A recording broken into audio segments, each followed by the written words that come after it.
You might have heard that the single season home run record in Japanese baseball for a Japanese player was finally broken. Of course, the record was held by the great Sadaharu with 55. It was beaten a few days ago by 22-year-old Swallows phenom Munetaka Murakami, who hit his 56th the other day. Because of that, I was kind of inspired to show off my cards of Japanese baseball's all-time home run leader, well, and also technically internationally, and of course that is Sadaharu. Certainly one of the most celebrated and iconic players in the history of Japanese baseball. So I wanted to get started. I'll go roughly in chronological order here. So let's start out with 1959, which was O's rookie season. O was a 19-year-old rookie. Here is a 1959. This is a Doyusha Menko. 1959. The Doyusha Menko. Doyusha is a company that is still around. At this point, they basically, what they do is make plastic models, like hobby models, trains, fighter jets, things like that, right? But way back in the day, they started out making paper-based toys. So the company's still around, but this is a 59 Menko produced by Doyusha. So as I said before, O was a 19-year-old rookie. This card is, I would say, actually one of O's more available rookie cards. It's by no means common or anything like that. Still pretty scarce, but it's one of his more available rookies. O had a lot of Menko rookie cards. And just as a very quick primer, Menko is a card-based game where you slam cards down and try to flip them, and then you can collect your opponent's cards, if they land a certain way. I would say it is very similar. If you're a 90s kid like me, you probably remember Pogs, similar to Pogs. So that's the basic gist of it. Of course, not really much played here in Japan much anymore among kids who have, phones and video games and stuff like that. But the Menkos were, they had a lot of, I think I can illustrate that later, but they actually, they had a lot of games packed onto the little cards, which is something I really like about them. I can probably explain that more later. Here's my other rookie year piece. This is a 1959 comic book. So this was actually published in May of 1959. So at this point, Sadaharu's his top flight league professional career was only about a month old at this point. This says Shinjin. Shinjin literally means new person, but colloquially it means a newcomer, or in a sports context, a rookie. So basically the title of this is Rookie O. And so this is a profile of Giants rookies, and this is O. I gotta say that I think this piece is pretty striking because even on the inside here, just to show you, it says basically the hope of the Giants, the rookie O. So even though this was published basically immediately after his call up, it's clear that O was a pretty hyped prospect, and there was a lot of expectation being put on him. So as I said earlier, he was 19 years old as a rookie. He played in about, I want to say 90 or so games. Not a particularly inspiring final line. I think he batted 161 with like an OPS in the 500s and a few home runs. But it was clear that, he was, obviously 19, very raw, and he was still a very highly regarded prospect. So let's move into the 60s because, of course, the 59 was his rookie year. So not a lot of 50 stuff, at least that I don't have. So let's get into the 60s. This is a, what's the designation? I'm not sure, but this is another Menko card. This is, well, let me get this plastic off because this is a 1960, I want to say the designation, if you care about that kind of thing, is, I want to say JCM 138, maybe. But this is from 1960. Nice little Menko card here. The back. So, as you can see, this is the hand, of course. That's for rock, paper, scissors. So, as I said before, you could play various games with these. And rock, paper, scissors was one of them that was often included on the Menko cards.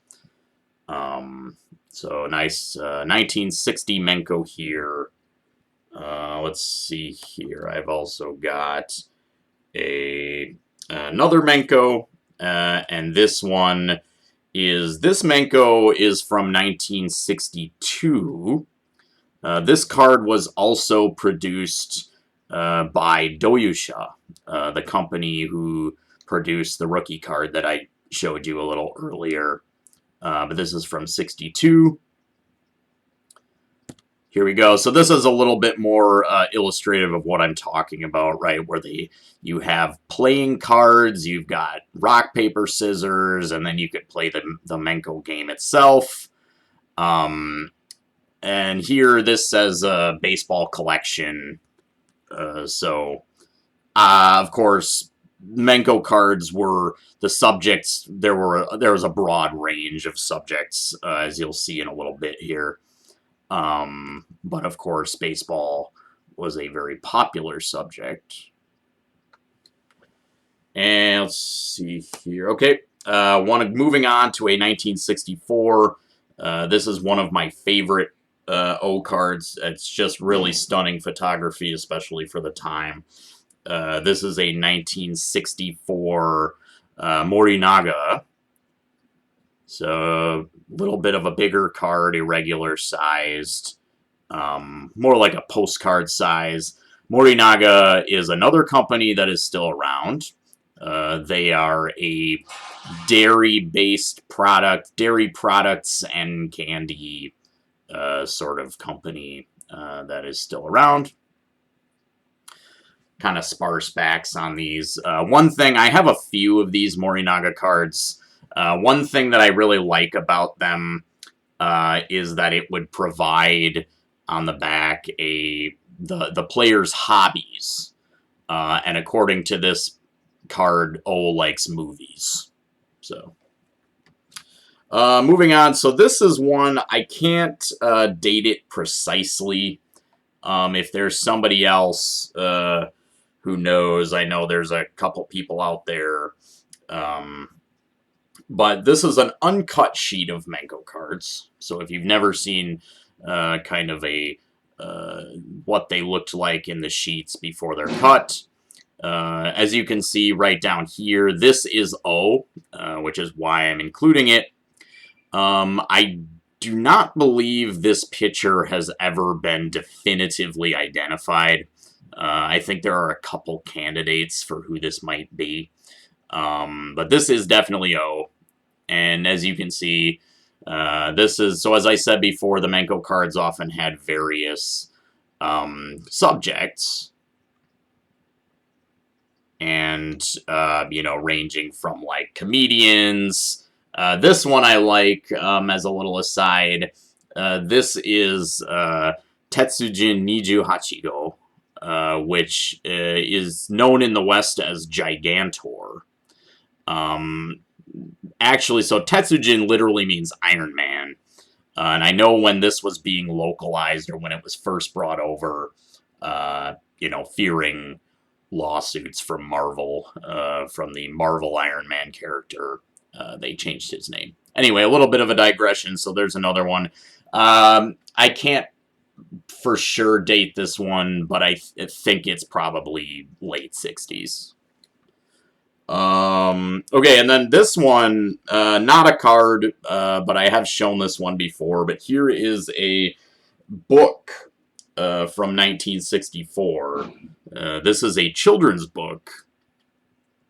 And of course, this is the two big giant stars, O over here and Nagashima.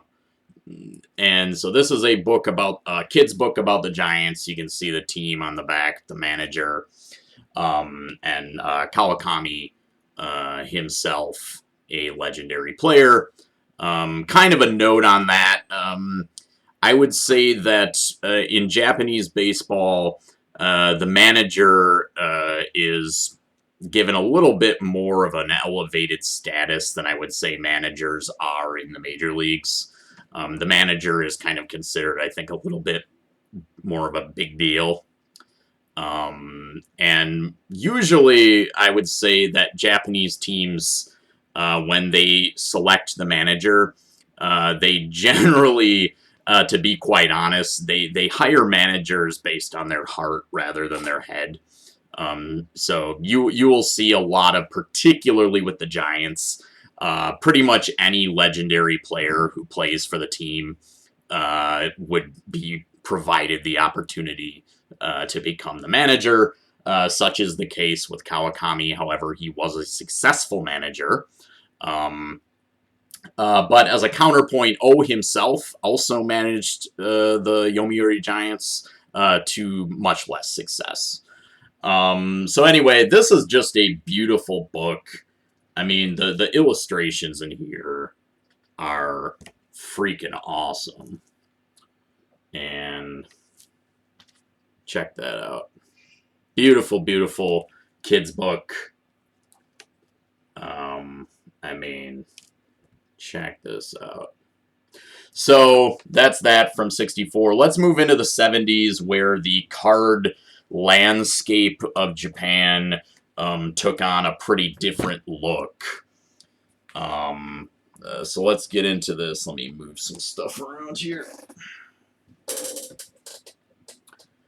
Okay, so let's get into the 70s. The 70s, baseball cards in the 70s in Japan were dominated by Calbee. The chip company Calbee started producing baseball cards, and those, as I said, they dominated food and beverage issues, moving from Menkos that were produced by toy companies and hobby companies, and moving into basically food and beverage issues dominated the 70s. And Calbee was the tops, right? No pun intended.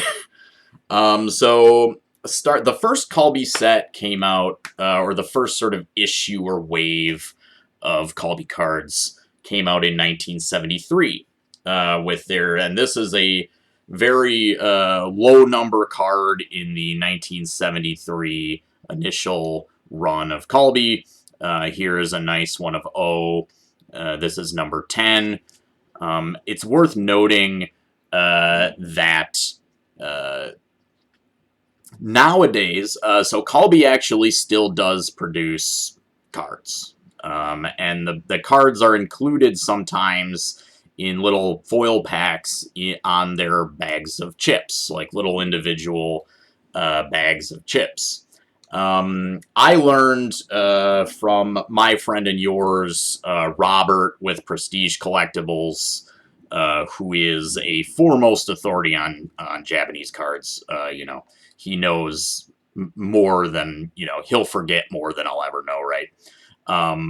He, according to him, he informed me that back in those days, you just buy the chips and then you would get the card at the register. Whereas now, the cards are actually included on the chips in a little bag that you can open, a little pack, right? So here's number 11. Not really surprisingly, Sadaharu Shigeo Nagashima, and Giants players in general dominated these Colby cards. Had many, many cards in one wave or one set, right? And the Giants too, Nagashima and stuff like that. They were popular subjects. So these are two early ones. This is number 10 and number 11. And beyond the 73, of course, the real early ones are the most kind of like desirable overall, I'd say. After that, I mean, these were produced from, throughout the sort of mainly the kind of, from the early 70s to, the on, basically. So here's a few other examples. Some of these, I can't, the low number ones, the two I just showed you, I can definitively date to 73. Some of these I can't say quite for sure whether, it's 74, 75. Of course, it is, that information is readily available. I just was a little bit lazy, so. But anyway, shut up. Here's a nice one showing O playing for Waseda University. And Waseda is one of the big, sort of most prestigious, I would say, private universities in Japan. They have a big rivalry with another university called Keio. But O played for Waseda. And so here's another one. This is a nice one. I really like these pink border cards. So just, 70s Colby, good stuff. I can't, as I said, I'm not going to like definitively say 75, 76, Some of the later issues, they actually say directly on the card what year it is. So, so this is an awesome card. I was, actually, you may have seen, My Friend and Yours, Near Mint Musings, My Friend and Yours, the Mangini collection, both recently showed an O practicing his swing in a mirror card. And I was kind of excited to find out that actually there's more than one of these. I have number 405, and it's a slightly different picture where you can see his number. But for example, Near Mint Musings, he posted a slightly different one that's lower number. So go check those out. But awesome card, practicing in front of a mirror. Although it seems like something out of a movie or something, did also practice with a katana, a samurai sword. He'd practice his swing with that. So another, 70s Colby, awesome, number 650. Really cool one here, up close. Really nice image here. This is from 79. It is on the back, so late in O's career. 79. Okay, so that's it for the 70s Colby that I have. Of course, so as I said, the 70s was the time of like food and beverage issues that was dominated by Colby. But another food company to produce cards in the 70s was Nippon Ham. So you might know, right, the Nippon Ham Fighters, they now own a team. That's Shohei Ohtani and Yu Darvish played for that team. But they're processed meats. They're a meat company, and they used to release cards in sausages. I have a couple here featuring O. So this is one that's a little more nondescript. It looks a little bit more like a Colby because it's basically just a picture. But it's a nice image there. Here's the back for you. And this is the little blurb on the back is talking about it's like kind of a little did you know, and it's about the stealing 106 bases in one season. So All right, and then, okay, so these are, I believe, specifically from 1975. These are the Nippon Ham cards with the sort of little bottom part panel on there, which gives them a really nice, more striking look, I'd say, than the Colbys. Let's see here. If I could get this, focus to focus. So here's just one of in that classic batting stance. Really awesome looking card. And then, but the next one I actually like even more. So there's a little bit of a story behind this one. Well, just because there's another player in the card. And so this card, this is O on the right there, as I'm sure you can tell. The other player is Isao Harimoto. And Isao Harimoto is also a remarkable player. He is, in fact, 7th all-time in home runs in Japanese baseball with, I believe, 504. And maybe the funnest of fun facts about him is that he is Japan's all-time hits leader. And not only that, he is the only member of the Japanese 3,000 Hits Club. So no other player in Japanese baseball history in Japan only, right, because obviously Ichiro, with 3,000 hits. And Harimoto is actually ethnic Korean. His family moved to Japan, I believe, either when he was very, very young or before he was born. And he's ethnically Korean, and he is actually technically Korean by nationality as well. He is not a Japanese citizen, although he still lives in Japan and spent his entire life here. So Isao Harimoto, definitely a player you should look into. Great player as a sort of aside, even though this is an O video, right? So, all right, so let's finish this up real quick. I realize it's getting kind of long. So here's another kind of moving back to Colby because these are later. So here's a 79 Colby commemorating O's 800th home run. This one is awesome. This is from 79. This is commemorating. This is the title holder from 79 with the Best 9 award. And the title holder series is something that Colby still does. You can find title holder cards that, basically commemorate award winners. They still do that in their cards. So really nice. I like the little cup down there. Just really gives it some nice, pop.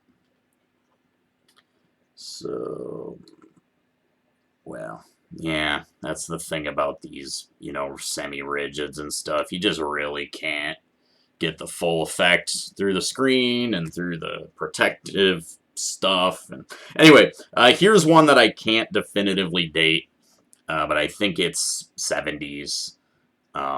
This is probably a hand cut from this. It says on the back it's from something called TV Magazine, and it's probably a 70s issue, almost certainly. Okay, so 2 from the 1980s. So these cards have spanned 4 decades, 50s, 60s, 70s, and 80s. Had a stint as the Giants manager. So as I said before, so this one's from 82. Giants manager. So as I said, here in Japan, the manager hires are kind of, like I said, they're a little more with the heart than the head. The major league managers, they'll, interview them and try to find, what's your philosophy, etc. But in Japan, they generally, there are a lot of former big time players who are managers. In fact, a lot of them now are even former major league players. I know, for example, the Marines manager is Iguchi, who played for the White Sox, and the Fighters manager is Tsuyoshi Shinjo, who played for the Mets and the Giants, I think, briefly. So anyway, manager, and then here's one from 84. I like this one. Kind of looks like the 81 Topps. So, couple more to end this video. I'm going to try to, get out before the 30-minute mark. A couple ones that I forgot. These are a little bigger. I have this from the 1970s. This is from Meiji Dairy, showing off their products. Really awesome image here. And then on the back, it tells kids how milk is made, like how milk is processed, and there's a song, and it's like, and this little girl are like, let's take a tour of a farm or whatever. So pretty funny. These are known as shitajiki, which they're basically, it's a mat that students put on their desk to prevent the desk from getting scuffed by writing or whatever. They still make these. I have another one that's not but it's more modern. But anyway, so that's what these actually are. But I just treat them as big cards.